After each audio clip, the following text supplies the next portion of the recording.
اپنی نظر کی حفاظت کریں۔ نگاہوں کی پاکیزگی عبادتوں میں سرور کا باعث اور سبب ہے، اور نگاہوں کی غلاظت سے عبادت کا سرور چھن جاتا ہے۔ دور موجود کے فتنوں میں سے یہ سوشل میڈیا بہت بڑا فتنہ بن کے ہمارے سامنے آیا ہے، بالخصوص نوجوانوں کی زندگی کی ساری لطافتیں چھین لی اس نے، اور جس کے نتیجے کے اندر وہ حقیقی لذت جو عبادات کی، ذکر و فکر کی نصیب ہونی چاہیے تھی، اس سے موجودہ نسل جو ہے وہ بالکل دور ہوگی۔ انہیں پتہ ہی نہیں ہے کہ سجدوں کا سرور کیا ہوتا ہے، سحری کے جاگنے کا لطف کیا ہے، اللہ اکبر، رب کے حضور آنسو بہانے کا سرور کیا ہے۔ تو اپنی نظر کی پاکیزگی کا خیال اور لحاظ رکھیں، اس کا نتیجہ یقیناً عبادات کے اندر سرور کی صورت کے اندر برآمد ہوگا۔ اللہ آپ کی حفاظت کرے، اور ہر جان یہ دیکھے اس نے آنے والے کل کے لیے آگے کیا بھیجا ہے۔ یہ دنیا بوائی کا موسم ہے، آخرت کٹائی کا موسم ہے۔ بوائی کے موسم میں جس نے تخم عمل ڈال لیے، کل کٹائی کے موسم میں کچھ کاٹ لے گا۔ اور جو کسان بوائی کے موسم میں مٹی سے مٹی نہیں ہوتا بلکہ کلف لگے لباس پہن کے گھومتا پھرتا ہے، نہ کبھی کھیتی میں گیا، نہ کبھی بیج ڈالا، نہ کبھی پانی دیا، نہ کبھی جڑی بوٹیاں تلف کی، تو کٹائی کے موسم میں وہ کچھ نہیں اٹھائے گا۔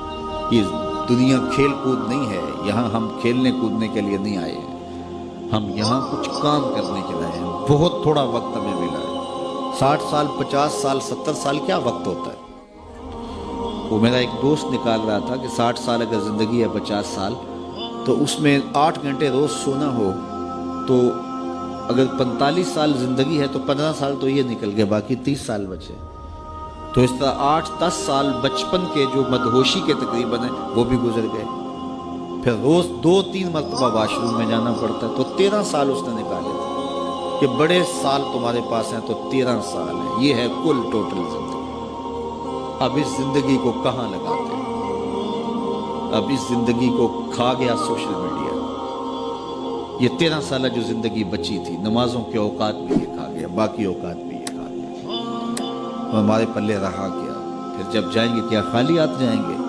آئیے اپنی زندگی کو، بالخصوص جوانوں کو میں کہتا ہوں، بڑے قیمتی لمحے ہیں جوانی کے۔ بڑھاپے میں بھی سجدوں کی توفیق مل جائے تو بڑی بات ہے، لیکن جوانی میں جو سجدوں کا سرور ہے وہ بڑھاپے میں نہیں ہے۔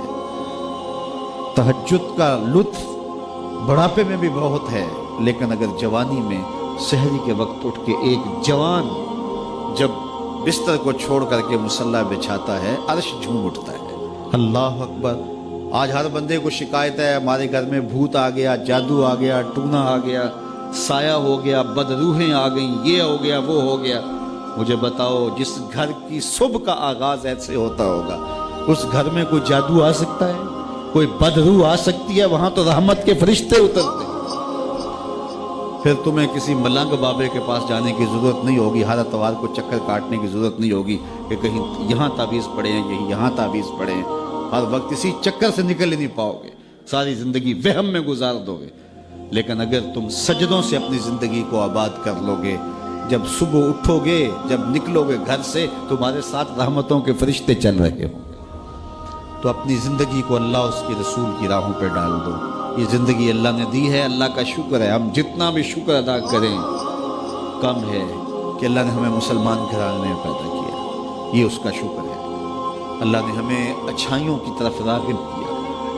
ہم میں سے کوئی ہی بد نصیب ہوگا جس کو نماز نصیب نہیں ہے، ہم میں سے زیادہ لوگ ہوں گے جن کو 5 گانا نماز نصیب ہے، سجدوں کی توفیق نصیب ہے۔ اب جو کمیاں کوتاہیاں دیگر زندگی میں ہیں ان کو دور کریں، اپنے رزق کو پاک کریں، رزق 100% پاک کرنے کی کوشش کریں۔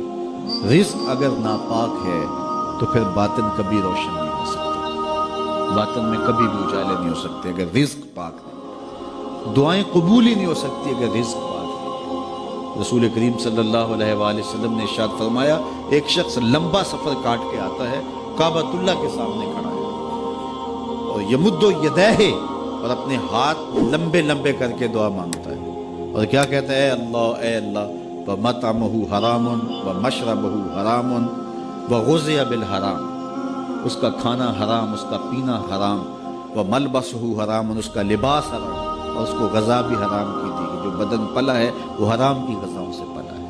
رسول کریم فرماتے ہیں بتاؤ اس کی دعا کیسے کروں؟